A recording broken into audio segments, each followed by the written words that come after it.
세상에서 승리하는 삶을 사는 성도, 믿음으로 성공적인 삶을 사는 성도는 하나님께 예배하는 삶을 사는 사람들입니다. 여러분, 예배를 실패하면 다른 모든 것이 다 실패합니다. 그래서 우린 어쨌든지 예배자로 살아야 합니다. 이 시간에도 여러분의 예배가 하나님께서 받으시는 합당한 예배가 되어서 여러분이 능력을 얻고 세상에서 승리하는 성도로 살아가실 수 있기를 바랍니다. 예배에 실패했을 때 일어났던 부정적인 이야기를 우리가 잘 압니다. 가인의 경우죠. 하나님께서 원하시는 제사를 드리지 않고 자기 생각대로, 자기 의로, 자기 판단으로 제사를 드려서 그는 하나님께서 받지 못할 제사가 되게 만들었어요. 안타깝죠. 하나님은 안타깝게도 가인의 제사를 받지 않았고, 가인은 하나님과의 관계가 단절되면서 마음이 강팍해져서 예배를 받은 아벨 동생을 질투하다가 결국 돌로 쳐서 죽입니다. 예배라는 것이 얼마나 중요한 일인지를 우리는 성경 말씀에서 곳곳에서 볼 수가 있습니다. 우리가 예배의 형태를 구별해 볼 필요가 있는데요, 참 어려운 일이지만 꼭 한번 구별해 보면, 나눠보면 우리가 모이는 예배가 있습니다. 오늘 우리가 같이 이렇게 모여서 드리는 예배, 모이는 예배, 공예배라고 하죠. 또 이 예배를 마치고 나면 여러분이 삶의 터전으로 돌아가는데 거기서 삶을 사는 것이 예배입니다. 그래서 공예배와 삶의 예배다, 모이는 예배와 흩어진 예배다, 이렇게 말을 합니다. 성도들이 함께 모여서 찬송을 부르고 말씀의 은혜를 받고 신앙 고백을 하고 또 기도하고 예물을 드리고 또 예배를 인도하는 예배 인도자가 축복 기도하고 이런 일을 하면서 우리가 공예배로 모입니다. 여러분, 이 공예배가요 아주 중요합니다. 이 공예배에서 은혜를 받아야 흩어져서 드리는 삶의 예배, 흩어진 예배에서 승리할 수 있습니다. 할렐루야. 여기서 은혜를 못 받고 여기서 실패하면 그냥 계속해서 우리가 세상에서 힘들게 살아가요. 이전에 저지른 죄 문제도, 죄짐도 내려놓지 못하고 또 앞으로 살아갈 그 삶 속에서도 힘을 얻지 못해서 실패자가 될 수 있습니다. 우리가 삶의 현장에서 흩어져서 개인적으로 예배드리는 삶을 승리할 때, 그때 비로소 하나님께서는 너는 예배자라 이렇게 인정하세요. 우리는 주일날 한 번 와서 예배드리는 것, 이거 중요합니다. 왜냐하면 이 예배가 삶의 예배를 승리로 이끌기 때문에. 주님은 여기서 드린 예배와 삶에서 드린 예배, 삶의 예배가 온전했을 때 그 예배가 승리한 예배라고 말씀하세요. 그래서 여러분이 여기 공예배에서 승리했느냐 승리하지 못했느냐가 삶의 예배를 결정해요. 삶을 보면 열매를 알 수 있는 거죠. 그는 주님의 날 예배에 온 힘을 다 쏟아서 은혜를 받았다, 승리자가 되었다 하는 것을 알 수 있어요. 그래서 하나님은 삶의 예배를 보시고 신령한 예배라 이렇게 말씀하셨어요. 로마서 12장 1절 말씀 볼까요? 그러므로 형제들아, 내가 하나님의 모든 자비하심으로 너희를 권하노니 너희 몸을 하나님이 기뻐하시는 거룩한 산 제물로 드리라. 이는 너희가 드릴 영적 예배니라. 할렐루야. 원래 여기가 사실 영적인 거거든요. 여기는 행위가 없고 우리가 영으로 하나님을 예배하는 시간이에요. 근데 하나님은 여기를 영적 예배니라 이렇게 하지 않으시고 우리 몸을 산제사로 드리는 삶의 현장에서 드린 예배를 영적 예배라 그래요. 할렐루야. 거기서 성공해야 이 예배가 진짜인 줄 아신다는 겁니다. 여기서도 우리가 감사하고 예배 집중해서 하나님을 찬양하고 영화롭게 해야 되지만, 정말 그것이 신령과 진정으로 들어진 것이라면 삶 속에서 나타난다는 겁니다. 제가 피택받은 분들, 아직 집사지만 장로가 될 분들을 면접하는 일을 지난 시간에 가졌어요. 5분인데 제가 질문했어요. 교회에서 주일마다 모이는 또는 다른 날 모여서 성도들이 영으로 공적 예배를 드리는 것이 더 중요할까요? 아니면 세상에서 삶의 예배를 드리는 것이 더 중요할까요? 어느 것이 중요하다고 생각합니까? 그랬더니 네 분은 공적 예배가 중요합니다. 대답하셨고, 한 분은 삶의 예배가 중요합니다. 삶은 막 그냥 속이고 이러면서 교회 와서 예배 드린다고 그렇게 하면 가증하지 않습니까? 뭐 이런 말씀하셨어요. 그래서 제가 두 개 다가 중요합니다. 두 개 다가 온전해야 온전한 예배가 되고 하나님께서 받으십니다. 여러분, 하나님은 로마서 1장부터 11장까지 우리가 받은 은혜를 말씀해 주세요. 우리가 죄인이었는데, 아주 나쁜 죄인이었는데, 추하고 더러고 악한 죄인이었는데 예수님께서 십자가에서 다 죄를 용서해 주셨다. 그런데 그 큰 은혜를 받고도 여전히 죄 가운데 살고 있다. 어떻게 하면 좋겠나? 그 용서를 받고 씻음을 받고 의롭다 칭함을 받았는데 실제로 삶의 현장에서 형편없이 살고 있는 그런 것에 대해서 말씀하세요. 바울 사도는 로마서를 기록하면서 가장 풍성한 성도들의 고백을 대변해 줬어요. 로마서를 기록할 때 바울이 제일 성령 충만할 때였습니다. 이제 얼마 있지 않으면 바울은 담두대의 이슬로 사라져요. 목이 잘려서, 작두에 목이 잘려서 죽습니다. 가장 충만할 때 그가 깨달은 것이 자신의 실체였습니다. 그가 말합니다.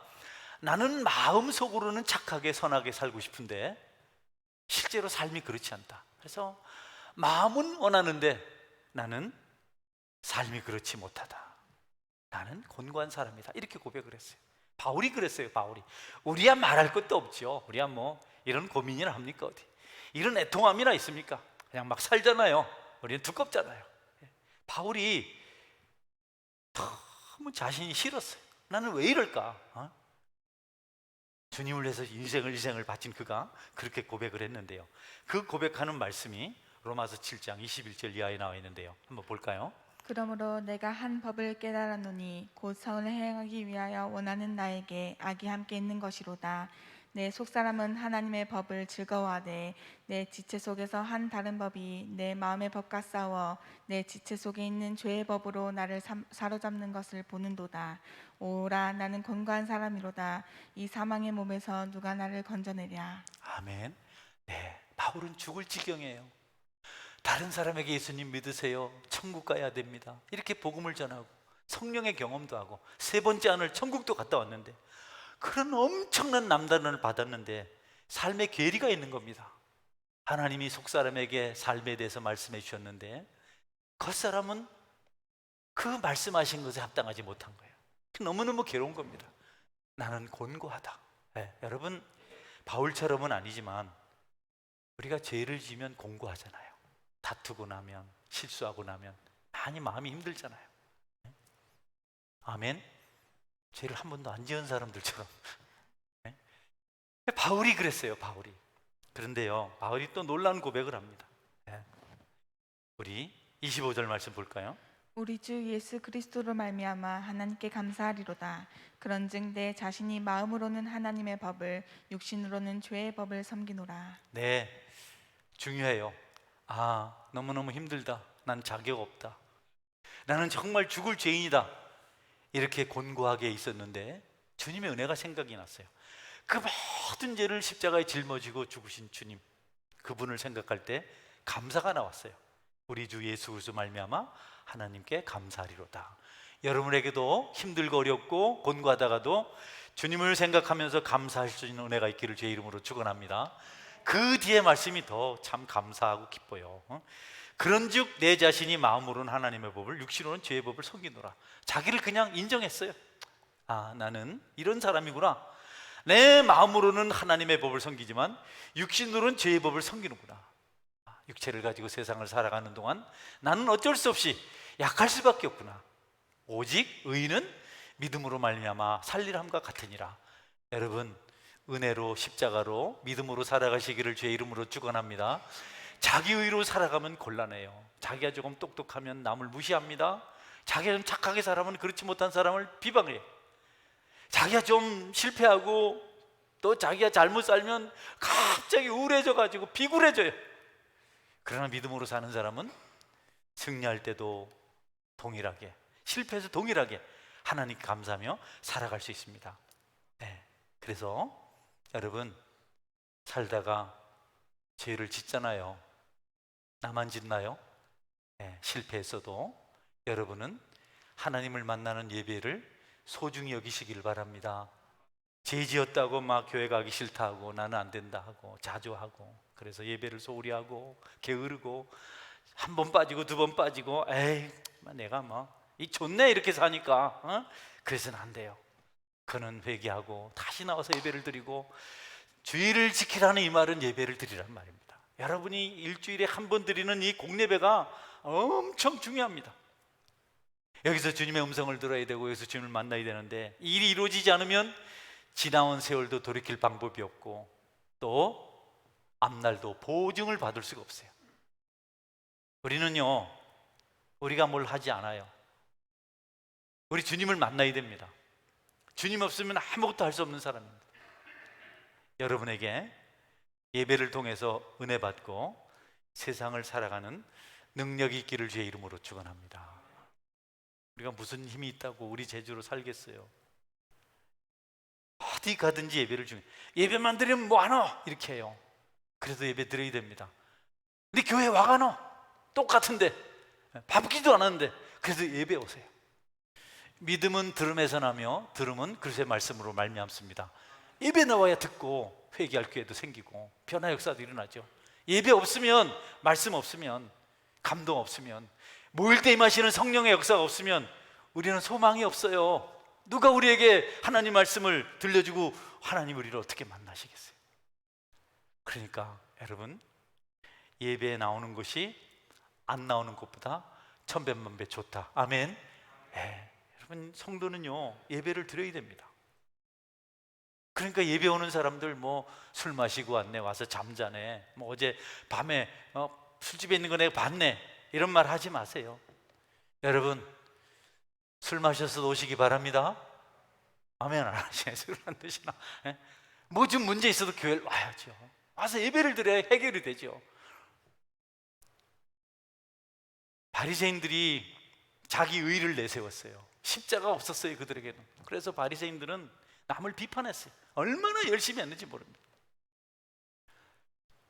자기 의를 가지고 세리들 창기들 자기 의를 내세워서 그냥 저 사람들 어떻고 저떻고 저 사람들 죄인이고 심지어는 예수님이 그들과 함께 있다고 비난했어요.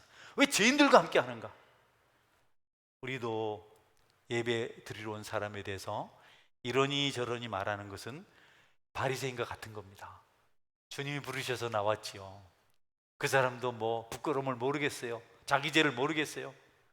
그 사람도 알지만 이끌려서 나왔단 말이죠. 근데 우리가 바리새인들처럼 왜 저런지 모르겠다 하고 수군거리고 말이지 뭘 하니 못하니 하고 그러면 안 됩니다. 여러분 한 달 만에 오든 두 달 만에 오든 1년 만에 오든 10년 만에 오든 아무 문제가 없습니다. 성도는 은혜가 있어서 하나님께 나오는데 하나님께 나오는 자들을 여러분이 각별한 마음으로 대하시기를 주의 이름으로 축원합니다. 그게 소망이거든요. 누가복음 18장 11절 볼까요? 바리새인은 서서 따로 기도하여 이르되 하나님이여 나는 다른 사람들 곧 토색 불이 가늠하는 자들과 같지 아니하고 이 세리와도 같지 아니함을 감사하나이다. 네, 바리새인의 기도입니다. 네, 저 사람하고 달라요. 나는 목사입니다. 저 사람하고 달라요.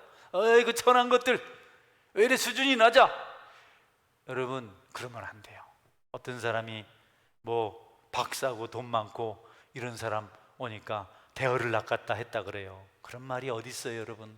주님은 오히려 한켠에 버림받은 자로 슬피 울며 살아가는 사람을 더 소중히 여기는 줄 알고 누구에게나 예수님을 전하고 주님께 나오게 하시기를 바랍니다.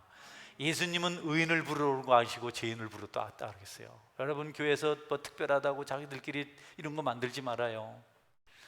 소외감 느낄 수 있어요. 기도하는 모임은 모를까 끼리끼리 개모임처럼 그러지 말고 약한 자들을 돌보고 낮은 자를 살펴야 됩니다. 내가 하늘로부터 온 것은 의인을 부르러 온 것이 아니고 죄인을 부르러 왔다 이렇게 말씀하셨습니다. 여러분 삶의 예배는 신령한 예배라고 하나님께서 인정하셨는데요, 그 신령한 예배에 승리하기 위해서는 모이는 예배에 먼저 승리할 수 있어야 합니다. 이 예배가 전제되어야 됩니다. 할렐루야. 그거 실패하면 가인처럼 동생을 돌로 치는 죄를 저지를 수 있어요. 예수님은요 누구든지 예수님께 오는 자를 내어주지 않겠다 그랬어요. 누구든지. 예. 예. Everything, everybody, 모두 다. 예. 요한복음 6장 37절 볼까요? 아버지께서 내게 주시는 자는 다 내게로 올 것이요 내게 오는 자는 내가 결코 내쫓지 아니하리라. 할렐루야. 아버지께 나오는 자 받아 안 내쫓겠다는 거예요. 성도는 예배를 드려야 됩니다. 거기서 말씀을 들어야 됩니다. 우리가 죄를 짓는데요, 죄를 지으면 반드시 회개를 해야 되는데 회개가 생각대로 안 됩니다. 죄 짓고 회개하면 되네, 교회 다니면 좋겠네, 죄 짓고 회개하면 되네. 맞아요. 근데 회개가 그래 쉽게 됩니까? 죄를 지으면요 스스로 회개할 수 있는 영적 역동성이 없어요. 네. 안 돼요. 죄를 짓는 순간 모든 영성이 다 사라집니다. 자책은 하고 후회는 하고 가슴은 치고 머리는 벽에 박지만 회개할 수 있는 영성은 그들에게 없습니다. 그래서 하나님의 도우심이 필요한데 그 도우심이 예배를 통해서 말씀을 통해서 임하는 줄 믿으시기 바랍니다. 뭐 회개가 그래 쉽습니까? 교회는 좋겠네, 죄 짓고 놀다가 회개만 하면 되니까. 회개가요, 회개 이를 때까지 10년 걸리기도 해요. 1년 걸리고 어떨 때는 이틀만 해도 할 수 있어요. 하나님의 역사인데요, 하나님의 역사가 우리에게 부딪히기 위해서는 우리가 공적 모임을 통해서 은혜를 받을 필요가 있다. 그래서 여러분 예배를 소중히 여기시고 반드시 예배에서 성공해야 됩니다. 다윗 한번 보세요. 다윗 가증할 죄를 저질렀습니다. 간음죄 짓고 또 속이고 가증하죠. 우리가 불러서 슬쩍 덮어 씌우려고. 예. 그리고 살인 교사죄를 지었어요. 다윗의 죄가 끝이 없어요. 계속해서 점입 가경입니다.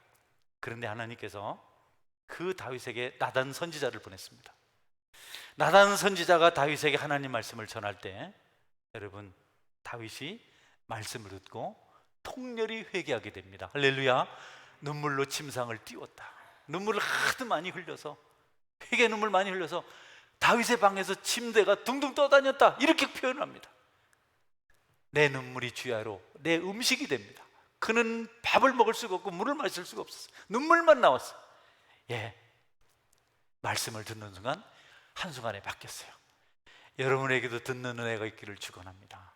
예배 오면 꼭 말씀 들으세요. 여러분 예배 중요하게 생각하세요. 찬양할 때도, 신앙 고백할 때도, 기도할 때도, 예물을 드릴 때도, 말씀을 우리가 대할 때도, 축복 기도를 받을 때도 순서마다 집중하십시오. 사모하십시오. 예배 자리에 나올 자격 같은 거 논하지 마십시오. 예수님요, 유다가 배반할 줄 알면서도 계속 같이 다녔어요. 너무 신비하잖아요. 여러분을 배반하고 떠날 사람이 확실하면 여러분 같이 하겠어요? 여러분 그렇게 안 하잖아요. 구별해가지고 보내잖아요. 예수님은 그에게 기회를 주셨는데요, 유다에게 기회를 준 것보다도 저와 여러분에게 교훈하시는 목적이 있습니다. 할렐루야.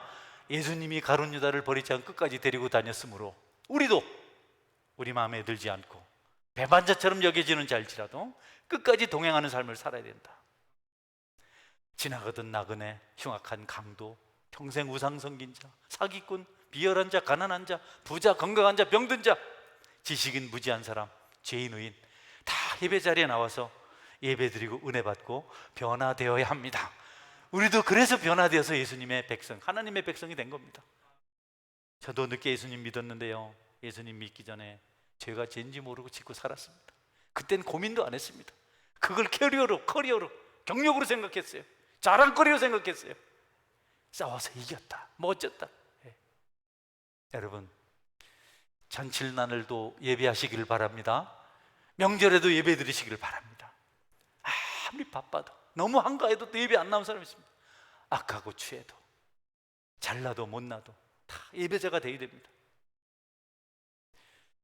용기를 가지고 예배 온 곳이 아니고 하나님의 성령에 이끌려서 예배에 나왔습니다. 아멘. 결단한 것 같지만 우리 마음속에 결단으로 되지 않아요. 우리 결단이 얼마나 많습니까? 결단의 밤. 그러니까 어떤 중학생이 결자를 고쳐서 절단의 밤 절단 나는 날. 우리 생각대로 안 돼요. 하나님이 이끌려서 예배 오거든요. 그런데 그 예배를 우리가 소홀히 여기면 하나님을 거역하는 겁니다.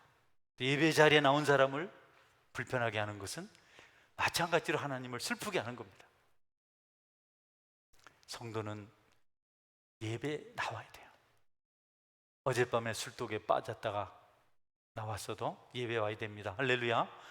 잠을 자다가도 예배 드려야 돼요. 계속 잡는데, 어떤 분이 계속 잤는데 이제 예배가 다 끝날 때 목사님이 날마다 잠만 자다가 언제 천국을 가겠나 이렇게 했어요.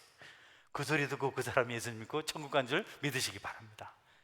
예배는 너무 중요한 겁니다. 처참하고 비참한 영적 세월을 끝낼 기회가 예배입니다. 근데 우리가 그것을 회방하면 안 돼요. 자격 운운하지 마십시오. 권한 같은 거 말하지 마십시오. 기득권 같은 거 말하지 마십시오. 여러분이 그렇진 않지만 그럴 수 있으니까 예배 때 모두를 존중해야 됩니다.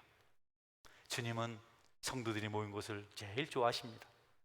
찬양과 기도가 있는 곳을 가장 좋아하십니다. 오늘 본문은 특별히 기도 모임 원하세요. 내 이름으로 모인다면 나도 그들 중에 있다. 얼마나 그래서 기뻐하는지 모릅니다. 가장 기뻐하시는 것은 모여서 기도하고 예배하는 것입니다. 주님의 이름을 부르며 주님을 아버지라 부르며 찬송하고 예배하고 기도하고 교제하는 것 너무 좋게 생각하세요. 너무 기쁘게 생각하세요. 성도는 누구나 다 하나님 말씀 듣고 싶고 은혜 받고 싶어요. 그래서 멀고 가까운 곳에서 나옵니다. 우리는 그 은혜를 사모하고 갈망할 의무가 있고 자격이 있습니다. 소원을 이루고 싶은 열정이 우리 속에 있어야 됩니다. 하나님 내 기도 들어주소서. 하나님 오늘 나에게 말씀하여 주소서. 하나님 나를 축복해 주소서. 믿는 성도는 그런 기도할 자격이 있습니다. 할렐루야. 하나님은 응답해 주실 의무가 있어요. 내 이름으로 기도하는 건 내가 다 듣겠다고 말씀하셨기 때문에. 그런데 은혜도 없고 회개도 없고 감사도 없고 찬양의 은혜도 없고 공의도 국률도 없는 예배를 드리고 있다면 우리는 고민해야 됩니다. 뭘까? 여러분이 은혜를 사모하고 말씀 듣기를 원하고 갈망하는 것은 너무 당연합니다. 아이가 태어나면 엄마 젖을 사모하거든요. 그래서 배고프면 달라 하거든요. 안 되면 옆집, 이웃집 아주머니 젖이라도 물려야 됩니다. 여러분이 교회 올 때 예배 은혜를 사모하고 오는 것은 좋은 일입니다. 할렐루야. 물론 설교자에게는 적지 않은 부담이죠. 은혜를 사모하고 자신뿐 아니라 친구까지 데리고 와서 은혜 받게 해달라고 기도할 때 설교자들에게는 부담이지만 그것은 너무 좋은 일입니다. 여러분이 은혜를 못 받으면 하나님 음성을 듣지 못하면 여러분이 실패자가 되기 때문에 그것이 삶의 어떤 것보다도 밥 한 끼보다 더 중요합니다. 그래서 여러분이 한 주 동안 기도해야 되고 예배 오기 전에 은혜 받을 준비를 충분히 하고 와야 됩니다. 교회나 저 같은 예배 인도자도 책임이 큽니다. 갈망하는 심령, 삶의 짐이 무겁고 지치고 여러 가지 복잡한 고뇌하는 마음을 가지고 하나님의 위로를 받으러 교회에 왔는데 거기서 하나님의 음성을 듣지 못하고 하나님의 안내를 받지 못하고 하나님의 도우심을 경험하지 못하면 그는 절망하게 되는데 그렇게 하지 않기 위해서 우리 같은 목회자들은 한 주를 고민하며 삽니다. 여러분, 이런 것들은 설교자만의 책임도 아니고 예배자만 책임도 아니고 함께 기도하고 고민할 때 해결되고 이루어질 문제인 줄 믿으시기 바랍니다. 역사 이래로 교회가 세워진 역사 이래로 은혜를 사모하는 그런 일은 계속 있었습니다. 청교도들은 자기 땅을 영국을 버리고 신대륙으로 갔습니다. 영국 입장에서 보면은 매국노죠. 배반자들입니다. 그럼 오늘날 그 청교도를 배반자라고 말하는 사람 아무도 없습니다. 누가 그들을 배반자라고 말합니까, 여러분? 누가 변절자라고 그럽니까? 중세교회를 새롭게 하려고 종교개혁을 시도하는 루터는요, 천주교가 잘못됐다고 95개조 방법문을 써서 비텐베르크 대학 정문에 딱 붙여버렸습니다. 그것 때문에 루터는 법의 보호를 받지 못하게 됐어요. 법으로부터 박탈당 모든 걸. 루터를 죽여도 죄가 아니에요. 루터 것을 다 빼앗아도 죄가 아닙니다. 그는 숨어서 살아요. 짝생공 프리드리의 도움을 받아서 발크푸르트 성에서 숨어 삽니다. 세월이 지난 지금 루터를 배반자라고 말한 사람 아무도 없습니다. 여러분이 은혜를 사모하고 말씀을 들으려고 하고 여러분의 영성을 채우려고 애쓰고 힘쓰고 도전한 일은 잘못되지 않습니다. 그런 은혜의 자리를 사모하시는 믿음이 있기를 주의 이름으로 축원합니다. 자기 좋은 대로 듣겠다고 여기저기 방황하는 것 말고 정말 그리스도의 음성을 듣고 그분을 만나고 싶어서 갈등하는 것은 하나님이 기뻐하신 일입니다. 켈빈은 그 백성들이 불쌍해서 정말 주님을 만나게 하려고 그도 루터에 이어서 종교개혁을 시도했습니다. 자기는 끄떡없어요. 켈빈은. 루터도 끄떡없습니다. 루터는 신학교 교수인데 성경 충분히 볼 수 있는데, 그러나 그 농노들이 너무 불쌍했어요. 진리가 아닌 면죄부나 팔고 장사기치는 그 성직자들이 너무 싫었어요. 영혼들을 불쌍히 여겨서 칼빈이나 그들은 종교개혁을 단행했습니다. 잘못됐다고 말하지 않아요. 여러분, 말씀을 위해서 여러분이 노력하고 주님의 음성을 듣기 위해서 애쓰는 것은 죄가 아닙니다. 기꺼이 그렇게 하시기를 제 이름으로 축원합니다. 아무도 그를 질책하지 않습니다. 복음을 위해서 살았던 주기철 목사님, 가족들을 버려야 했고, 여러분 손양원 목사님, 아들이 죽었는데 죽인 자를 양아들로 삼고, 상식적이지 않잖아요. 그러나 그 일을 우리는 지금 사모하고 그를 존중히 여깁니다. 여러분, 삶에서나 공예배에서나 승리하는 삶을 위해서 여러분이 예배자로서의 승리가 있기를 축원합니다. 똑같아요. 삶을 잘 살아야 되냐, 교회 가서 예배를 잘 드려야 되냐, 그게 그겁니다. 여기 잘못 여기 잘 되고 그러지 않습니다. 두 가지가 동시에 일어날 때 하나님은 우리를 축복하시길 원하십니다. 여러분이 예배 온전히 승리하지 않는 한 여러분은 하나님의 축복을 경험하기가 어렵습니다. 주님의 음성 듣기가 어렵습니다. 두세 사람이 내 이름으로 모인 곳에 나도 그들 중에 있느니라. 중요한 말씀입니다. 우리가 모인 곳에는 예수님이 중심에 계십니다. 아멘. 우리가 예수님을 불러오는 게 아니에요. 사람들은 모여서 예수님 이곳에 오도록 기도하지 않은데, 말이 그래서 그렇지 뜻까지 그렇지는 알지만 말도 그리 하면 안 돼요. 예수님이 계셨기 때문에 우리가 여기 모인 줄 믿으시기 바랍니다. 예수님 여기 계시면 우리 오지 못해요. 오지 않아요. 다른 데 가요. 예수님 먼저 계시고 그 다음에 거기 몇 사람이 모이는 겁니다. 이방인들은 우상을 섬기는 자들은 그렇게 하잖아요. 자기들의 신을 부릅니다. 강신술 무당이 밤새도록 푸닥거리를 하잖아요. 대를 흔들고. 왜 그런지 압니까? 귀신 오라고. 닭을 잡아서 피를 뿌리기도 하고, 갈멜산에 똑같이 그렇게 했어요.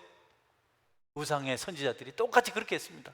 귀신 오라고, 자기들 신 오라고 안 왔습니다. 그날 불 그들을 못 내렸습니다.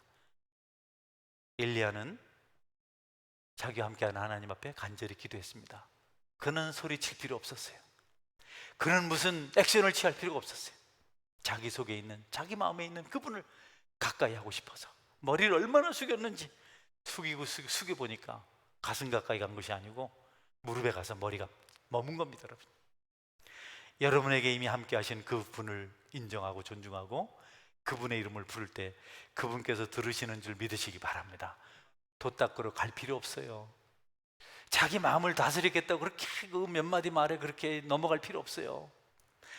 믿는 자들에게 계신 그 하나님을 여러분이 애써 부르면, 그분을 구하면 여러분이 함께 하신 그분께서 응답하시는 것이 우리 기독교의 신앙 중심입니다. 함께 계신 그분과 함께 동행하시기를 주의 이름으로 축원합니다. 독수리는 썩은 시체가 있는 곳에 모입니다. 술을 좋아하는 분들은 술집으로 모입니다. 도박하는 사람들은 도박장으로 갑니다. 예수 믿는 사람은 예수님 믿는 곳에 옵니다. 우리가 모일 때 함께 하시는 그분, 먼저 그곳에서 기다리시는 그분을 중심으로 두세 사람이 모여서 함께하는 은혜가 있기를 주의 이름으로 축원합니다. 마지막 말씀입니다. 주님과 함께하게 될 때 우리의 삶이 인격이 달라집니다. 우리가 주님 닮지 않으면 세상은 우리를 비난합니다. 여러분, 주님과 함께하면서 여러분이 변화되는 역사가 있기를 제 이름으로 축원합니다. 어느 정도 변화되면 더 변화되기가 어렵습니다. 처음 믿고는 참 변화가 잘 되거든요. 그래서 막 처음 믿는 사람을 통해서 은혜를 많이 받습니다. 사람들은 누군가 변화되면 거기서 힘을 얻어요. 아내가 달라지면, 남편이 달라지면, 성도가 달라지면, 목사님이 달라지면, 뭐 책이 있잖아요. 목사님 설교가 달라졌어요. 왜 그런 책을 쓰는지 모르겠어요. 또 어떤 책은 내가 목사냐 이렇게 또 제목을 붙이게 돼요. 어쨌든 변화되면 너무너무 좋아합니다. 그런데 여러분, 그 변화는 돌을 닦아서 되는 것이 아니고 하나님 우리와 함께할 때, 우리가 그분과 동행할 때 변화되는 줄 믿으시기를 바랍니다. 하나님과 동행은 말씀이 많은 겁니다. 여러분이 변화된 곳에서 가장 첫 번째 특징은 성결해지는 겁니다. 이전에 구습을 버리는 겁니다. 변화됐다, 기분 좋다, 방언이 터졌다, 그게 아니고 삶이 달라지는 겁니다. 어렵죠? 가장 어려운 겁니다. 특별히 가까운 곳에 있는 사람들에게 인정을 받아야 됩니다. 그렇지 않으면 다 거짓이라 말해도 지나치지 않습니다. 똥 맞진 않지만 저는 늘 여기서 부딪혀요. 아내와 자녀들에게 인정받는 목사가 되고 싶습니다. 참 쉽지가 않아요. 여러분, 여러분이 주님과 동행하고 주님 말씀을 듣고 예배자로 살아가는 동안 여러분 가까이 있는 사람에게 인정받는 성숙한 신앙인이 되시기를 주님의 이름으로 축원합니다. 그것이 가장 보편적이고 타당하고 합당한 성도의 삶의 모습입니다. 마지막으로 예수님과 함께할 때 예수님은 우리에게 사명을 주십니다. 전도하라 한다든지, 기도하라 한다든지, 사랑하라 한다든지, 구제하라 한다든지, 어쨌든 우리 하실 일을 하게 하세요. 예수님께서 부활하셔서 모여있는 제자들을 찾아오셔서 그들에게 너에게 평강이 있을지어다 해 평화가 임했죠. 그때 예수님께서 아버지께서 나를 보내신 것 같이 나도 너를 보내노니, 여러분이 예수님 믿고 나면 여러분이 하나님에서 할 일이 생깁니다. 할렐루야. 하고 싶은 마음이 생깁니다. 기도라도 해야 되겠다. 나는 다른 건 못하지만 기도할 수 있잖아. 나는 교사하고 싶다. 나는 영혼을 돌보는 구역장 하고 싶다. 어떤 분들은 목회자로 헌신하기도 해요. 여러분들은 예배에 성공하고 예배를 통해서 하나님을 영화롭게 하고 거기서 사명을 받아서 하나님을 기쁘시게 하는 자가 될 수 있어야겠습니다. 특별히 말씀의 은혜는 아주 중요합니다. 설교는 중요합니다. 설교가 기도와 함께 하지 않으면 무료하고 지루한 것으로 끝이 납니다. 어떤 경우는 코미디같이 끝이 납니다. 아무 변화가 없습니다. 이것은 설교자의 책임이요라고 말할 수 있지만 그렇지 않습니다.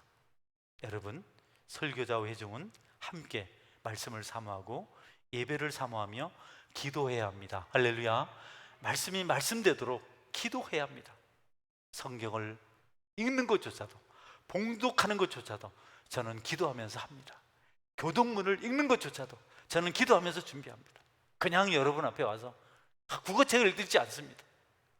왜냐하면 설교는 전쟁터에서 사용하는 무기와 같습니다. 이 설교가 우리 대적들을 쫓아내고 그리고 우리 영혼을 보호하는 것이기 때문에 하나님의 칼이고 창입니다. 성령의 곧 말씀입니다. 전쟁터의 병기입니다. 그런데 이 무기가, 이 말씀이 유효적절하게 쓰여지기 위해서는 저와 여러분의 합심하는 기도가 있어야 됩니다. 여러분, 예배를 위해서 설교를 해서 기도하시기를 주의 이름으로 축원합니다. 두세 사람이 모인 곳에는 나도 그들 중에 있다. 그곳에 모여서 여러분은 예배를 위해서, 설교자를 위해서 기도하실 수 있기를 축원합니다. 아멘. 같이 기도하겠습니다. 하나님, 내가 참 예배자가 되길 원합니다. 참 예배는 공예배와 삶의 예배가 같이 가는 겁니다. 그런데 여러분, 저 엄밀히 구별하면 삶의 예배보다 공예배, 모이는 예배가 먼저라고 봐도 돼요. 삶으로 예배를 완성시킬 수는 없습니다. 그러나 예배를 통해서 삶을 완성시킬 수 있습니다. 여러분은 먼저 모이는 예배에서 승리하고 흩어지는 예배, 삶의 예배에서 승리하게 하여 주옵소서. 기도하실 수 있기를 바랍니다. 그리고 변화되기를 바랍니다. 예배자들을 소중히 여기십시오. 이제부터는 여러분 교회에서 만나는 예배자들을 위해서 인사하시길 바랍니다. 할렐루야. 잘 오셨습니다. 반갑습니다. 이렇게 해주세요. 네. 술 먹고 왔지? 어제 내가 봤다. 이 딜분인가나 이러면 안 돼요. 여러분 잘 왔다. 그래, 그래도 와야지. 교회 유익한 사람일까? 여러분 그런 생각하지 마세요. 한 영혼은 전화보다 귀한데 실속을 따지고 그러면 안 됩니다. 전도는 누구든지 어느 교회는 이런 사람을 데리고 이런 사람 데려오지 말라 그런 데 있어요. 안 돼요. 하나님 모든 예배자들을 축복하여 주옵소서. 영혼을 소중히 여기하여 주옵소서. 약한 자를 더 귀하게 여기하여 주옵소서. 여러분 사명을 가지고 살아가게 하옵소서. 들은 말씀에 감사해서 같이 통성으로 기도하겠습니다. 전능하신 하나님 감사합니다.